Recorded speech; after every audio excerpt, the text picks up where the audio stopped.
വീഡിയോയിൽ ചെയ്യാൻ പോകുന്നത് എനിക്ക് അയച്ചു കിട്ടിയ കുറച്ച് പുസ്തകങ്ങളുടെ അൺബോക്സിംഗ് ആണ്.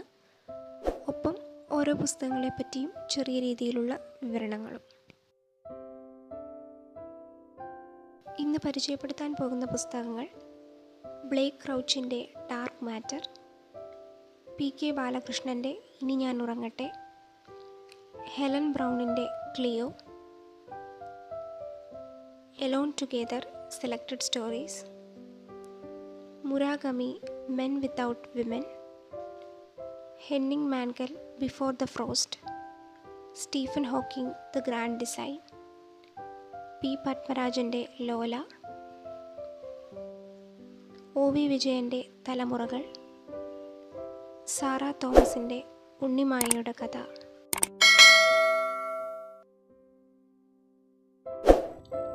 മലയാള നോവൽ സാഹിത്യശാഖ മറ്റേത് ലോകഭാഷകളിലെ നോവൽ ശാഖയോടും കിടപിടിക്കുന്ന വിധത്തിൽ നവീനവും ആധുനികവുമാണ്. ഏറ്റവും പുതിയ കാലത്തിൻ്റെ പ്രശ്നസങ്കീർണതകളെ ആവിഷ്കരിക്കാൻ തക്ക കരുത്തും സൗന്ദര്യവും മലയാള നോവലിനുണ്ട്. പ്രതിഭാശാലികളായ ഒട്ടേറെ പേർ നോവൽ ശാഖയ്ക്ക് മികച്ച സംഭാവനകൾ നൽകി വരുന്നു. നോവലുകളിലൂടെ സാമൂഹ്യ പരിവർത്തനത്തിൻ്റെ ഒരു പടയോട്ടം തന്നെ കേരളത്തിൽ അരങ്ങേറി. പരിഷ്കൃതിയുടെയും പുരോഗമനത്തിൻ്റെയും ആദ്യത്തെ പതാകവാഹകരായിരുന്നു നോവലിസ്റ്റുകൾ. നോവലുകൾ നിലനിൽക്കുന്ന വ്യവസ്ഥയുടെ ജീർണതകളെ ചോദ്യം ചെയ്തു, യാഥാസ്ഥിതിക നിയമസംഹിതകളെ മാറ്റിപ്പണിയുകയും ചെയ്തു. പ്രബുദ്ധമായ ഒരു ജനത എന്ന നിലയിൽ ആത്മാഭിമാനത്തോടെ ശിരസുയർത്തി നിൽക്കാൻ കേരളീയർക്ക് ഉൾക്കരുത്ത് പകർന്നത് നോവലുകളാണ്. അത്തരം ശക്തമായ ഏതാനും നോവലുകളെക്കുറിച്ച്. തലമുറകൾ, ഒ വി വിജയൻ. ഭാവനയിലൂടെ ചരിത്രത്തെ പുനഃസൃഷ്ടിക്കുന്ന ഒ വി വിജയൻ ജാതീയതയെ പുതിയൊരു കാഴ്ചപ്പാടിൽ സമീപിക്കുന്നു. ജാതികൾക്കിടയിലുള്ള അതിസൂക്ഷ്മമായ വ്യത്യാസങ്ങളെയും വൈരുദ്ധ്യങ്ങളെയും 3 ഘട്ടത്തിലൂടെ ബ്രാഹ്മണ്യം നേടാനുള്ള തീവ്രശ്രമം, അത് നേടിയെടുത്തപ്പോൾ തോന്നുന്ന നിഷ്പ്രയോജനത, കഠിനയാതനകളിലൂടെ നേടിയെടുത്ത ബ്രാഹ്മണ്യത്തോടുള്ള തികഞ്ഞ അവജ്ഞ തലമുറകളിൽ അവതരിപ്പിക്കുകയാണ്. ഇനി ഞാൻ ഉറങ്ങട്ടെ, പി.കെ. ബാലകൃഷ്ണൻ. വ്യാസഭാരതത്തിലെ കഥയെയും സന്ദർഭങ്ങളെയും പാത്രങ്ങളെയും ഇതിഹാസത്തിൻ്റെ അതേ അന്തരീക്ഷത്തിൽ നിലനിർത്തിക്കൊണ്ട് ഉപജീവിക്കുന്ന നോവലാണിത്. കർണൻ്റെ സമ്പൂർണ്ണ കഥയാണ് ഈ കൃതിയുടെ പ്രധാന ഭാഗം. ദ്രൗപദിയെപ്പറ്റി സ്വകീയമായ ഒരു സമാന്തര കഥാസങ്കല്പം നടത്തി ആ സങ്കല്പത്തിൻ്റെ നൂലിഴകളിൽ കർണകഥാതലങ്ങൾ കൊയ്ത്തെടുത്തിരിക്കുന്നു. 1974 കേരള സാഹിത്യ അക്കാദമി അവാർഡും 1978 വയലാർ രാമവർമ്മ സാഹിത്യ അവാർഡും ലഭിച്ച ഇനി ഞാൻ ഉറങ്ങട്ടെ കാലത്തെ അതിജീവിക്കുന്ന പ്രമേയവും ആഖ്യാന മികവും കൊണ്ട് മലയാളത്തിൽ ജ്വലിച്ചു നിൽക്കുന്ന നോവലാണ്. ഉണ്ണിമായയുടെ കഥ, സാറ തോമസ്. യാഥാസ്ഥിതികതയുടെ ഇരുൾമൂടിയ ഒരു ഇല്ലത്തിൻ്റെ അകത്തളത്തിൽ ജീവിതം ഹോമിക്കേണ്ടി വന്ന ഉണ്ണിമായ എന്ന പെൺകുട്ടിയുടെ സ്തോഭജനകമായ ജീവിതാനുഭവങ്ങളും അന്തസംഘർഷങ്ങളും ശ്വാസം മുട്ടിക്കുന്ന നിസ്സഹായതയിൽ ആത്മഹത്യയുടെ വക്കോളം എത്തിച്ചേരുന്ന അവളുടെ മനോവ്യാപാരങ്ങളും തികഞ്ഞ ഉൾക്കാഴ്ചയോടെ ഈ നോവലിൽ ചുരുൾന്നു വരികയാണ്. വിഭിന്ന ജനവിഭാഗങ്ങളുടെ ജീവിതവും സംഘർഷങ്ങളും സമസ്യകളും അവയുടെ ആഴവും പരപ്പും ഉൾക്കൊണ്ട് ചേതോഹരമായി അവതരിപ്പിക്കുന്ന നാർമടിപ്പുടവ, ദൈവമക്കൾ, വലക്കാർ തുടങ്ങിയ നോവലുകൾ പോലെ ജനപ്രീതി നേടിയ കൃതി. ലോല, പി പത്മരാജൻ. ഞാൻ ഗന്ധർവൻ. ചിത്രശലഭമാകാനും മേഘമാലകളാകാനും പാവയാകാനും മാനാകാനും മനുഷ്യനാകാനും നിന്റെ ചുണ്ടിൻ്റെ മുത്തമാകാനും നിമിഷാർദ്ധം പോലും ആവശ്യമില്ലാത്ത ഗഗനചാരി. ഇത് തൻ്റെ വിഖ്യാതമായ തിരക്കഥയിൽ കഥാപാത്രത്തിന് പറയാനായി മാത്രം പത്മരാജൻ എഴുതിയ ഡയലോഗല്ല.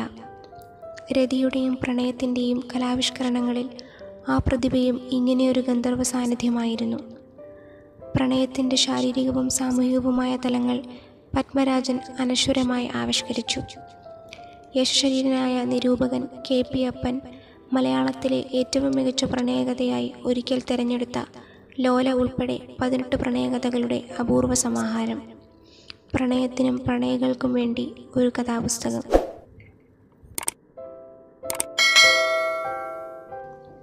The vivid descriptions and the emotion that all the English writers use give us a feel for the place that many people have never seen.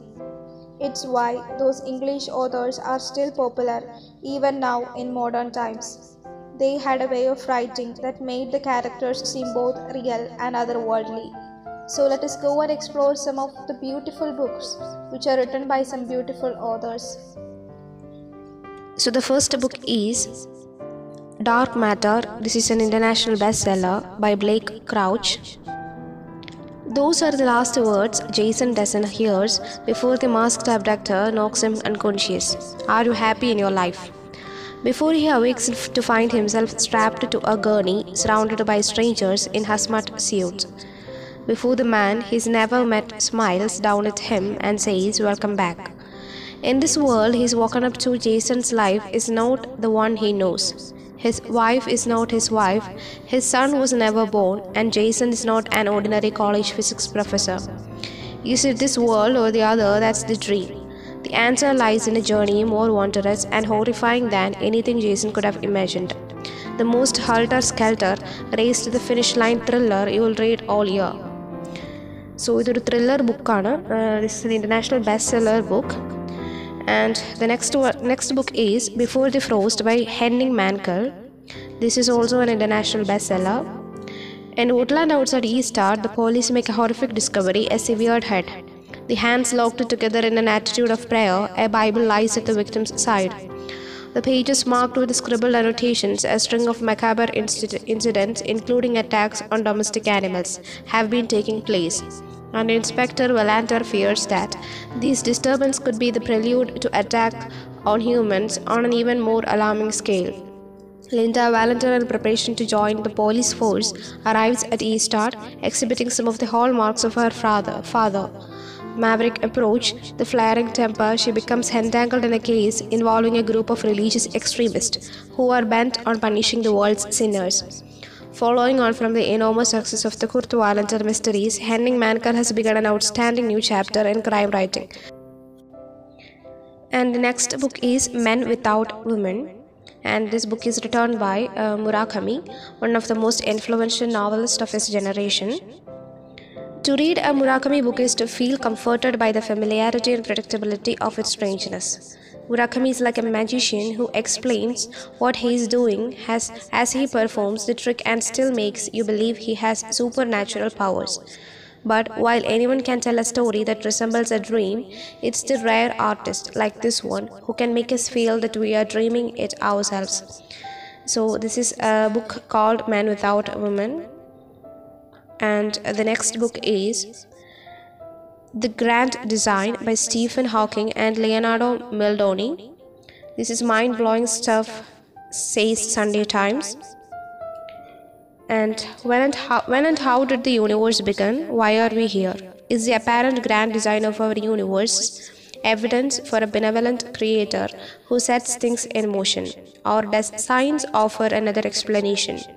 In the grand design, the most recent scientific thinking about the mysteries of the universe is presented in language marked by both brilliance and simplicity, model-dependent realism, the multiverse. The top-down theory of cosmology and the unified M theory all are revealed here. This is the first major work in nearly a decade by one of the world's greatest thinkers. A succinct, starting, and lavishly illustrated guide to the discoveries that are altering our understanding and threatening some of our most cherished belief systems. The Grand Design is a book that will inform and provoke like no other. And so the next book is Alone Together, and these are some selected stories of Manu Bhandari, Raji Seth, and Archana Verma, translated and edited by Ruth Vanida. So these books contains selected stories of 3 writers.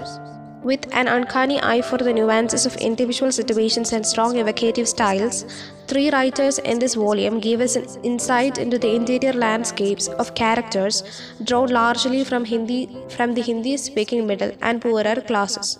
We meet restless and frustrated characters fighting against the demands and hypocrisies of both the conservative and so-called liberal aspects of society. Here, the interior monologue is the primary form of expression. Loneliness and alienation are dominant, and the personal is the chosen space for the articulation of politics. These are three profoundly existential writers and the stories masterpieces of psychological realism. And the next book is Cleo, the international bestseller by Helen Brown. Possibly the next Marley and Me, Cleo is an honest and an unmawkish true story of ordinary people rebuilding their lives after a tragedy with the help of a kitten. Even not cat lovers will be moved. Cat lovers will be charmed and amused, a reminder of the gratitude we humans owe to our companion animals. Cleo is an uplifting book about love, loss, and redemption. It's also a book about a small black feline who helped bring a family even closer together by sheer force of her cat personality.